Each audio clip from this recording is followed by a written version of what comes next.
Hey, so I've recently been seeing a bunch of videos about how parents shouldn't allow their kids to be weird. And when they're raising their kids, they should, not really punish them for doing weird stuff, but just generally discourage it.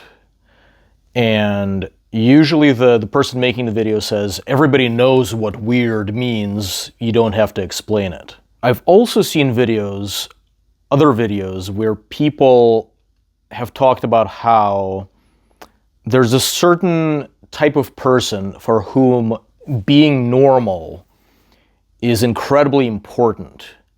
They're very threatened when their beliefs and the way that they live their life is considered not normal in some way. And if the weird people outnumber them in their community, for them that's a really big deal and they feel threatened.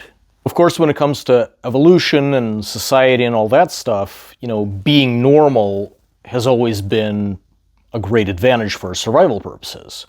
The more friends you have, the more resources you have access to and all that fun stuff. But also these people for whom being normal is such a big deal, I feel like they're the ones who used to be the bullies maybe when they were kids, who've always really judged the outsider folks, and they are afraid that if the society around them becomes so full of weird people that they will be excluded, those weird people will judge them and treat them the same way that they have always treated the weird folks.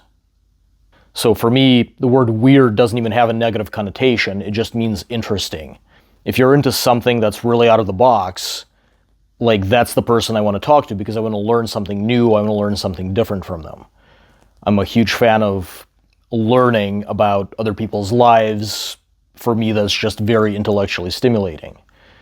And when I'm communicating with other people, mentioning stuff that's kind of out of the box, I'm more likely to mention that than to mention something very ordinary. Now, being a parent, things change. You don't want to stick out as the weird dad or something.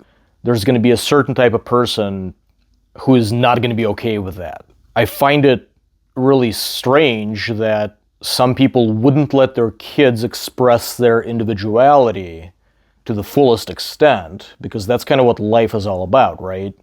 It's all about just being true to yourself, surrounding yourself with a community of people where, as an individual with your unique weird interests, people accept you and you fit in, right? For me, the idea of ever being the average person has always been really scary. That really strips away your individuality. But there are other people, if you imply that they're anything other than the average person, they're offended by that. Being a very unique individual is the goal, right? Being the average person is normal and boring. But that's what a lot of people gravitate towards when they make the decision on how to present themselves to their society that they're surrounded by. So this is just kind of what I've been thinking about. I just noticed this connection between the people who make the videos, don't let your kids be weird, and the other people who make the videos about the people for whom being normal is incredibly important. Let me know what you think.